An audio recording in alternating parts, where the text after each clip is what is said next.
Every society requires a central authority to enforce order, but the very power necessary to run a nation creates a structural hazard. Consolidate too much authority, and the system shatters, crushing the citizens it was built to protect. Designing a functional democracy is essentially an exercise in containment engineering. It requires building a framework that channels state power to execute laws, while safely bleeding off the excess pressure of executive control. India serves as the world's most rigorous stress test for this concept. Governing over 1 billion people across massive cultural and geographic divides requires a highly resilient mechanism. The physical manifestation of this containment structure is the Indian Parliament. This institution operates as a supreme regulatory machine. It is engineered to systematically process citizen demands while strictly restraining executive overreach. To see exactly how this machine survives the immense pressure of Indian politics, we can deconstruct Parliament into a functional systems diagram. Any stable system requires 3 operational mechanisms: an intake line to process raw public data, an output line to generate binding directives, and an active error correction loop to prevent systemic failure.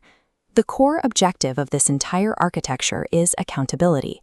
It translates raw public will into structured national laws, ensuring no single entity secures a monopoly on state power. Every process begins at the intake layer. The machine must acquire its raw data from the population. Without a mathematically rigorous, verifiable method to capture the will of 1 billion distinct voices, the central legislative machine lacks the mandate to operate.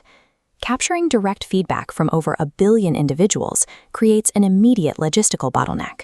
The architectural solution is to divide the landmass into precise geographic grids, known as constituencies. The operational protocol here is strict. Every distinct grid area is authorized to elect and transmit exactly 1 representative into the central processing system. This mechanism of universal data collection has been running continuously since the nation's founding. Even with early technological limitations, the structural logic remained intact. The modern implementation executes the exact same protocol, scaled up to process hundreds of millions of individual data points. To prevent data duplication, the system relies on physical verification. An indelible ink mark ensures each citizen contributes only a single input. Through this highly regulated voting sequence, citizens transfer their individual proxy power directly to the elected nodes. These geographic divisions form the bedrock. They guarantee every region, no matter how remote, maintains a hardwired connection to the central governance server. Once this representative data reaches New Delhi, it enters the main processing unit, India's bicameral legislature. The primary engine of this machine is the Lok Sabha, the lower house. Structurally, this is the more powerful of the 2 chambers. Its authority is immense because it receives its mandate directly from the mass citizen vote. This is the primary processing floor, where those hundreds of distinct geographic nodes converge to debate and legislate. But the system includes a secondary stabilizing core, the Rajya Sabha, or the upper house. Members here bypass the direct public vote. Instead, they are indirectly elected to represent the broader administrative states. This dual setup engineers an intentional systemic tension. The Lok Sabha acts on the sheer momentum of the national population, while the Rajya Sabha acts as a buffer, protecting the structural interests of individual state governments. By forcing every proposed policy through 2 entirely different representational filters, the architecture installs a failsafe. It prevents short-term, localized surges in public opinion from rapidly becoming unchecked national law. The purpose of running these dual processors is to generate specific, binding outputs for the nation. The most obvious output is the drafting, debating, and passing of the laws that govern daily public life. However, there is a second critical output that actually dictates the functioning of the entire state apparatus: financial control. The operating rule is absolute.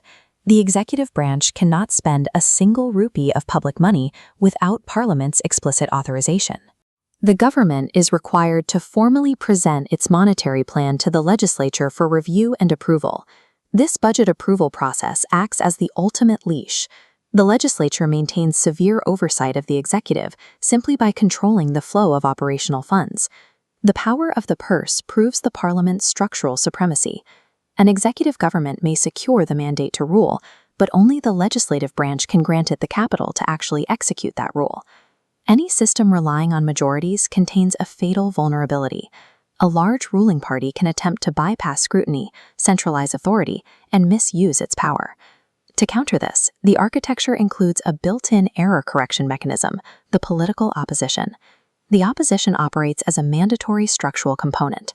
Its sole function is to aggressively audit the government, enforce transparency, and intercept flawed policies before they deploy. The primary tool in this adversarial loop is aggressive debate. Applying continuous public friction slows down the legislative machinery, preventing rapid, unchecked actions. Beyond general debate, the system triggers a formal, highly regulated audit protocol known as question hour. During this phase, executive ministers are stripped of their bureaucratic insulation. They are forced onto the floor to answer direct, highly specific inquiries regarding their administrative decisions. If the error correction loop detects critical systemic failure, it can trigger the ultimate kill switch, the no-confidence motion. The mechanics are purely mathematical. If a floor vote determines that Parliament no longer holds confidence in the ruling executive, the government immediately collapses. The health of the democracy depends entirely on this continuous adversarial loop. The friction generated by the opposition ensures that a temporary electoral majority does not mutate into a permanent monopoly on power. Zooming out, we can observe the complete architectural blueprint operating in continuous motion. Every component is strictly interdependent. The massive geographic representation ensures system legitimacy. The dual-chamber split ensures thorough, buffered processing. And the active opposition forces accountability. Looking again at the physical stone and columns of Parliament, the underlying engineering becomes clear. A functioning democracy does not happen by accident, nor is its survival guaranteed by holding a single election. Indian governance sustains itself because of the strict mathematical constraints built into its legislative core. The nation survives by maintaining the deliberate, engineered tension within this architecture of accountability.